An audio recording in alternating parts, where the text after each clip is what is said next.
It's still a little bit bizarre when I have to say that into a microphone that Texas and Oklahoma are now in the SEC. How you doing? I'm doing well. I don't know if it's as bizarre as the way I've been feeling considering my senior year, 2011. The Big 12 Media Days was here at the same Omni Hotel, and it was Big 12 branding everywhere. Now I'm seeing SEC branding everywhere, and it's still taking a little bit of adjustment for me to get there, but the hype and the excitement around this upcoming season, man, that hasn't waned or gone away at all. And I'm truly excited to see what this season holds for not just Texas, but the entire conference in general. Well, there's huge expectations for the Longhorns this year. We'll get to them in just a second. But outside of Nick Saban getting denied entry to SEC Media Days because he didn't have his credential, welcome to the media world, rookie, right, Coach? I think the biggest story today has been that the SEC is not going to penalize teams if the opponents do the horns down to Texas. What did you make of that when you saw that? That's actually very interesting. I work Sirius XM, and we had a chance to speak with John McKay, who came on. He's the senior official over officiating for the SEC conference. And he mentioned that if it wasn't taunting necessarily in front of the person and it didn't necessarily cause a travesty to the game, then it would not be penalized. And I think that's pretty much the accurate way of how that should be policed or controlled or adjudicated, considering other hand signs have been prevalent within the SEC conference. Typically, we don't have this conversation come up, and it's one of the things that whenever Texas comes in, it was a big discussion with the Big 12 and the penalties, and it's gotten blown out of proportion, if you ask me. A lot of Texas fans are actually not as pressed about the issue, right? If people want to put the horns down, then hey, the solution is don't let them score. Don't let them get interceptions, right? And that's where a lot of Texas fans are actually fed up with it too. So I'm glad officiating has come down and said, hey, if it's not direct taunting to an opponent, then it should be okay, because that's what college football is about, right? Everybody has a little fun. Everybody wants to be able to enjoy their moment. You make a big play, you should be able to celebrate it properly. And I don't think horns down to your friends or to your teammates or to your fan is a penalty that is a 15-yard offensible offense. So I truly believe the SEC and the officiating have done the right thing by making sure they clarify the situation and understand that every situation that arises, considering the horns down or whether it be any other taunting, is particular to that incident. So I do like that is the story being talked about. But ultimately, I don't think it'll be much of a non-story once the season kicks off.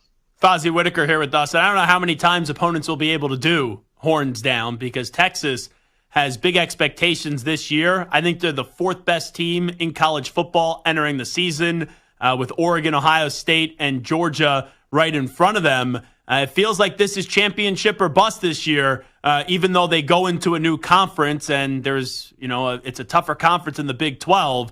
Going into the SEC, but this is, to me, championship or bust for Texas this season. Yeah, I think those aspirations are very well within the reach and the grasp of what this Texas team can accomplish. You look at last year, and you can build off of the foundational pieces that Steve Sarkisian was able to put in. Year number 3, obviously a 12-win season, college football playoff appearance, Sugar Bowl appearance, and Quinn Ewers is coming back, right? You got a dynamic quarterback.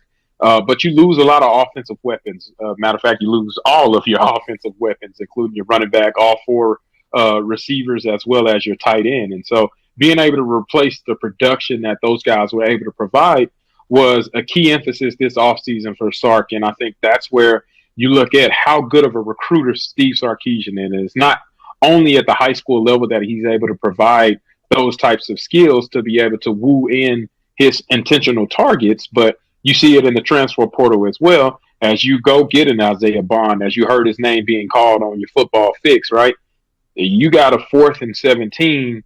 There's a guy in the back of the end zone that can make that play. And it's not too many times that play can be made. Number one, the throw was phenomenal. So shout out to Jalen Milroy. I still don't know how he was able to fit that into that window.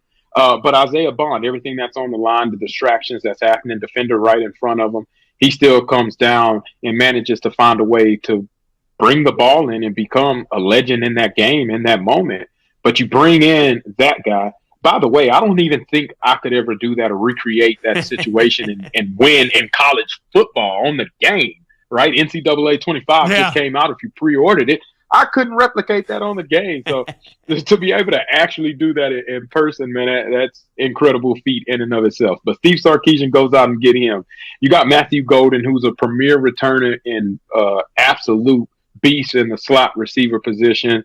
Actually scored a touchdown against Texas this past season whenever Texas traveled down to Houston and played against them. And then you bring in Silas Bowden, Oregon State cat, unbelievably quick, has the same type of game-breaking return ability, and then will be utilized for his speed as well.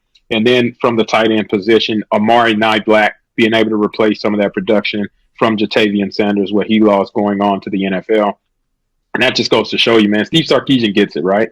You got guys that are in the fold, but if you need to supplement, hey, we're going to go get guys. Not to mention who he already has on the roster, Jonte Cook, who I think is going to be the nucleus of that receiving core. And then you got DJ Moore, who's going to play a bigger role this upcoming season, especially out of the slot position. And then Ryan Wingo, right, a 5-star recruit out of St. Louis, Missouri.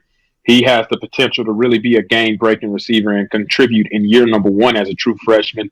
And then C.J. Baxter and Jaden Blue, the running backs, that 1-2 punch, that tandem, that duo that we saw have so much success in the Sugar Bowl against Washington, they're coming back. C.J. Baxter's going to be completely healthy. Jaden Blue is absolutely electric. And I think that sums up some of the reasons why Steve Sarkisian has this team competing at a championship level is because he's able to reload, develop, and then get his team to play on the same accord. Talking to Fozzy Whittaker right now. I've also been really impressed. I always wondered how they were going to manage this quarterback situation. I didn't think Quinn Ewers would still be at Texas, but I think it's smart that he did come back. Now, Malik Murphy is no longer there with him joining Manny Diaz at Duke. So if Quinn gets hurt, which he's been, at times the last 2 years, then we'll see Arch Manning. But I thought the Arch Manning storyline was going to be a big distraction, and quite frankly, it hasn't been so far, which is a credit to Coach Sarkisian and also Quinn Ewers. Yeah, absolutely. And I think Sark has had obviously a ton of experience of bringing in high-profile talent whenever he already has high-profile talent at the quarterback position. There's nothing new to him, especially with his long lineage of successful quarterbacks at USC, at Washington, and then you look at it at Alabama, right? He's had success upon success upon success with the next guy up type of mentality. And I think this is no different, right? He's been able to stack up that room, and one of the best quarterback talented, rich rooms that I've been able to see Texas have in a long time. For a while there in the mid 2000s or not the mid 2000s, the mid 2010s, in the late 2010s, Texas was searching for an answer at the quarterback position, right? They were rotating between players. They were trying to find that guy that could be the next Vince Young or the next Colt McCoy. And it wasn't until Sam Ehlinger came around that they were able to find some consistency in that realm. And then now you got Quinn Ewers coming back as a third-year starter underneath the same system with Steve Sarkisian. I think that makes for a dangerous quarterback room. Number one is because Quinn is the elder statesman. He's able to take Arch underneath his wings a little bit more, right? I know Arch was there last year, but now you get to see year number 2. You step into it. Arch has a little bit more responsibility on his plate, being the true backup, and then playing in the spring game as much as he did, understanding he got to take steps in order to progress as well, because he's one play away from being the starting quarterback for the University of Texas. And like you mentioned, Quinn hasn't stayed healthy the past 2 seasons, so the backup has played a pivotal part in the success that Texas has experienced. So I think for both of those guys, man, it's an iron sharpens iron type of mentality where they got to keep competing, right? Quinn is still the unsound number 1 leader for this team, and Sark has said that, but that doesn't mean Arch Manning doesn't just sit back and relax. No, Arch is still chomping at the bit, making sure he's getting better, and not to mention true freshman Trey Owens coming in and showing what he can do in the spring game back in April. And I think all 3 of those guys are pushing each other to make themselves better players, but also better teammates for their team success in general. Wrapping up with Fozzy Whittaker, let me get to Alabama. What are the year 1 expectations for you with Kalen DeBoer now taking over for Nick Saban? Win. literally just keep winning. I understand it will not look the Yeah. same as Nick Saban led team, but all Kalen DeBoer knows is to win, right? Anything that he has touched, whether it was at the lower level, whether it was at Fresno State, whether it was at Washington, he's found success. And I think that's something that is critical in his transition into this new role. He's never been at a place like Alabama, I understand that, but he's also never had the talent that he's ever had at Alabama. If you look back at the blue chip ratio, it's something that a lot of people live by, the number of 5 stars and 4 stars that comprise this Alabama team, man, they lead the list, and they've led the list literally almost the past 4 years straight. And that goes to show you what it means and what it takes to be successful at Alabama. And the process that he's been able to retain some of the retention and talent level that he did. Now, there was some attrition. Don't get me wrong. They did lose some good players, but they were able to retain some really good players and bring in some good players as well. Not to mention Kalen DeBoer. We talk about Steve Sarkisian being a quarterback whisperer. Well, Kalen DeBoer has shown he can have some really good success whenever he has a talented quarterback as well. And I can only see that benefit in Jalen Milroe in such a way that Jalen Milroe is going to be a breakout candidate, which the breakout is relative, right? He was pushing for a Heisman candidate spot at the end of last season. But if you look at the beginning of the year for Jalen Milroe, and then you look at the end of the year, that development process was in and of itself transformational. And then you take the end product of Jalen Milroe, of what we saw last year, and introduce that to Kalen DeBoer, who we saw what he's been able to do with Michael Penix Jr. The past couple of seasons, and you're going to see a transformed new offense and a new guy in Jalen Milroe, and I think that's going to keep Alabama right where they need to be, and that's winning and having a spot right at the conversation for who's going to show up in Atlanta for that SEC championship game. Wrapping up with Fozzy Whittaker. So we know that there's 12 spots for the college football playoff, 5 are reserved for the highest ranked conference champions. How many SEC schools this year do you think get in? Like, I think Georgia's going to get in. I think Texas will get in, Alabama, and then all eyes are what? LSU, Ole Miss, Tennessee, and I don't know who else you have in there, but how many SEC schools, when it's all said and done, do you think gets in the playoff? Ooh, that's tricky. I do have 3 for sure. I think 4 is very lofty. You look at the SEC and the slate and the schedules, and you talk about it, right? There's Georgia at the top. I think there's a small gap from with Georgia and everybody else, but then you got Texas, Georgia, Ole Miss, Missouri. I mean, not Georgia, Alabama. I'm sorry. Texas, Alabama, Ole Miss, Missouri, Oklahoma, Tennessee. Like that group of 6 teams all vying for that next spot. I think 2 of those spots are taken by 2 of those teams, but I don't believe the SEC gets a 4th one in. Not this year. I think there's still enough room for other conferences to be able to slide in there, right? I think 2 are going to come from the ACC. I think 2 will come for sure from the Big 12, and I think you got to give. Obviously, your group of 5 has one. The Big 10 is going to have their say so as well. Ohio State is probably already locked in right now as we speak, but I don't know if SEC is going to be able to have enough opportunities to put 4 in there after they kind of cannibalize each other, because all of these teams are going to play against each other. Last thing I'll ask you, I'm curious on your thoughts of LSU, because I don't think Brian Kelly had a great first impression with the accent and then the recruiting videos, but he's had back-to-back 10-win seasons. I know the standard there is championship, because you've had 3 coaches win a championship since 2000 with Saban, Les Miles, and Ed Orgeron. Go Tigers. But Fozzy Whittaker, when you look at it, it's like, how do you evaluate what Brian Kelly has done so far, and how do you think he'll continue to do at LSU?